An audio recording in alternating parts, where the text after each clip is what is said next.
네, 안녕하세요. 주식 투자자 여러분.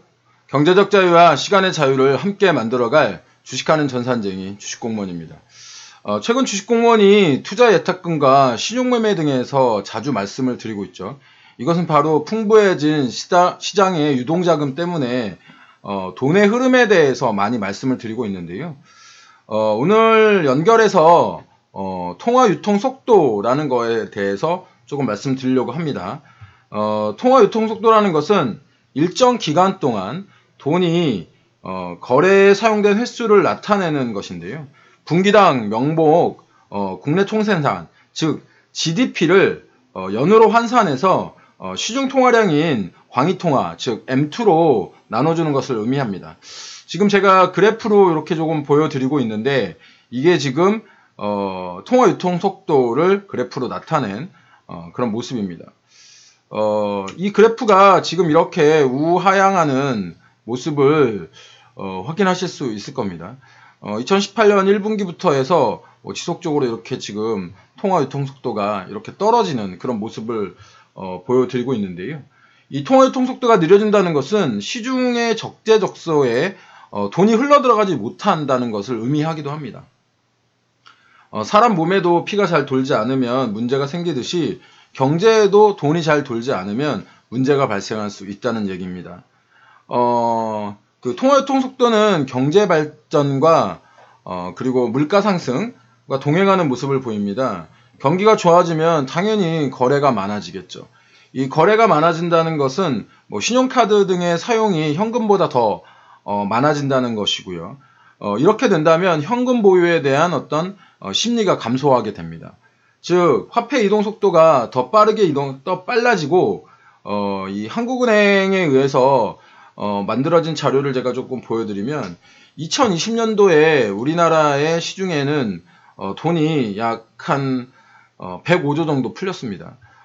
이게 무슨 말이냐면 한국은행이 유동성 공급을 통해서 약 64조를 공급을 했고요. 정책지원금을 통해서 약 56조의 돈이 이렇게 풀렸습니다. 이 두 돈을 합치면 약 한 110조? 120조 정도의 돈이 풀렸다는 얘기가 되는데요. 이 120조의 돈에서 약 한 90조 가량이 다시 은행으로 들어왔습니다. 예금으로 들어왔다는 얘기인 겁니다. 이렇게 된다면 은행의 그 시중에 풀린 돈의 약 한 80%가 다시 예금으로 돌아온 이런 모습을 보이는 것인데요. 기업 및 가게에 쌓인 자금이 시중에 돌지 않고 부동산 자본이라던가 아니면은 주식이라던가 이런 자본시장 쪽으로 흘러들어가고 있고 실제 실물에는 돈이 거의 흘러들어가고 있지 않는 모습입니다. 제가 전에도 말씀드렸죠. 이 한국은행과 정부정책지원자원금에 대해서는 이게 위에서 아래로 헬리콥터에서 돈을 이렇게 쭉 뿌립니다.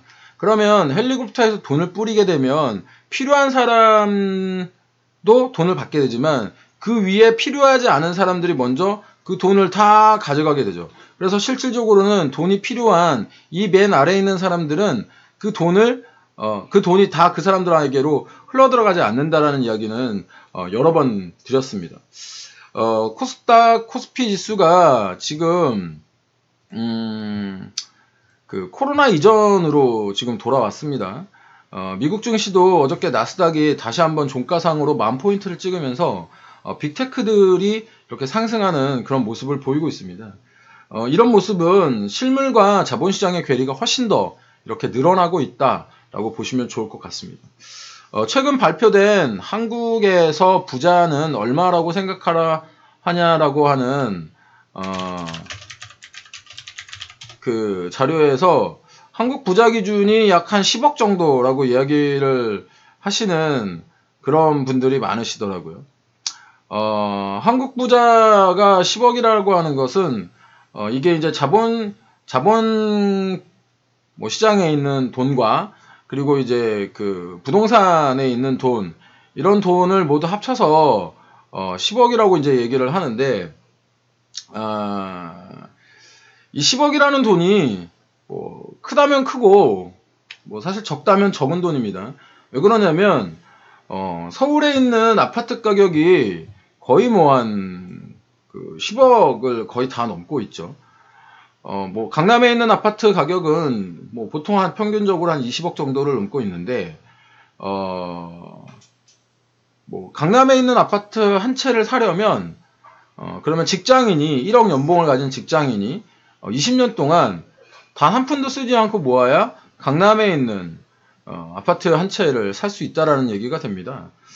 실질적으로 우리나라의 근로자 평균 소득이 약 한 3,700만 원 정도이죠. 그렇기 때문에 이 근로자 평균 소득으로는 강남에 있는 아파트는 이제 꿈도 못 꾸는 거죠. 하지만 우리나라 사람들이 10억이라는 돈을 부자의 기준으로 삼고 있기 때문에 서울에 있는 사람들은 서울에 아파트를 소유한 사람들은 거의 다 뭐 부자라고 볼 수 있는 거죠. 뭐 주식공무원도 서울에 살고 있고 서울에 자가주택에 살고 있기 때문에 그런 주식공무원도 이런 논리에 따르면 부자인 거죠. 근로자가 뭐 20대 중반부터 1억 원의 연봉을 20년 동안 모아야 20억짜리 아파트를 살 수 있다라고 얘기를 하는데 이게 이제 실제로 어떤 괴리감, 아까 생각해 보시면 서울에 있는 사람들은 다 부자인데, 그리고 아파트 한 채를 소유한 사람들은 다 부자인데, 실제로 평균 근로자들이 3,700만 원의 연봉이잖아요. 그러면은 이 3,700만 원의 연봉을 가지고 강남에 있는 아파트를 살려면 70년 동안 단 한 푼도 쓰지 않아야 됩니다. 그렇죠? 이게 이제 실질적으로 이제 괴리라고 하는 말이 안 되는 거죠. 사실 매출 상위에 있는 대기업들의 어떤 그 연봉을 보시면 1억 원이 넘는 기업들이 상당히 있습니다. 그런데 그 대기업 연봉을 가진 이 사람들이 과연 지금 제가 보여드리고 있죠. SK 하이닉스가 연봉 중에 이제 가장 높았고, 이노베이션, 텔레콤 등이 약 1억 1천, 삼성물산이 1억 100만 원 정도로 이렇게 평균 연봉을 보여드리고 있습니다. 여러분들이 만약에 이 대기업에 다니고 계시지 않으신다면 굉장한 좀 자괴감을 느끼실 수도 있으실 텐데요. 이 돈이 있는 대기업 직원들은 이런 그 많은 연봉을 가지고 노동임금과 자본소득을 더 얻으려고 굉장히 노력들을 많이 하고 있습니다. 최근에 이제 주식시장이 조금 지루해지고 있죠. 그러다 보니 시장에 관심을 덜 가지거나 아니면은 잠시 시장 좀 접어두려고 하는 이런 어떤 투자자들의 움직임이 보이고 있는데요. 내가 대기업에 다니고 있지 않는다고 한다면 또는 물려받을 유산이 많지 않다고 한다면 지속적으로 여러분들은 재테크에 관심을 두셔야 됩니다. 부자들이 돈을 버는 이유는 지속적인 관심을 가지고 노력을 했기 때문에 돈을 버는 것입니다. 가난한 자들은 그런 어떤 부자들의 어떤 노력을 좀 허투루 보는 그런 경향이 좀 있습니다. 단순히 지금 개인 투자자들의 어떤 증시나 증시자금으로의 어떤 자금 이동이 눈앞의 이익만을 좀 살펴보려고 하는 이런 생각으로 주식시장에 접근을 하시면 굉장히 위험합니다. 이번 기회에 뭐 먹고 빠지고 이게 가능하다고 생각하시겠지만 주식시장은 그렇게 호락호락하지 않습니다. 최근에 그 주식시장에서 제가 그 말씀드렸던 삼성중공업 우선주 같은 경우를 보셨을 겁니다. 터벅터벅 올라갔다가 정말 터벅터벅 올라갔다가 엘리베이터를 타고 급락하는 그런 모습을 여러분들 확인하실 수 있습니다. 이번 개인 투자자들의 그 주식 사랑이 단순 투기가 아닌 진정한 머니 무브로서의 어떤 투자가 되었으면 좋겠다고 하는 이런 생각을 가지고 있습니다. 지금 경제 재개에 따른 그 바이러스 확산이 정말 그 최대치를 기록을 하고 있습니다. 뭐 글로벌을 비롯한 미국 역시 최대치를 기록을 하고 있는데 이 최대치의 기록이 다시 한번 그 투자자들의 어떤 공포를 불러일으키고 있는 상황입니다. 지금 미국 상황만 보더라도 정말 최대치이고요. 또 전체 상황을 보더라도 이렇게 글로벌 상황에 880만 건이 넘는 어떤 최대치를 기록을 하고 있습니다. 이 경제재해에 따른 바이러스가 확산됨에 따라 글로벌과 미국 상황, 유럽 상황이 모두 좋지 않은 상황에서 빅테크에 대한 어떤 투자자들의 사랑이 쏠림 현상을 보이고 있죠. 이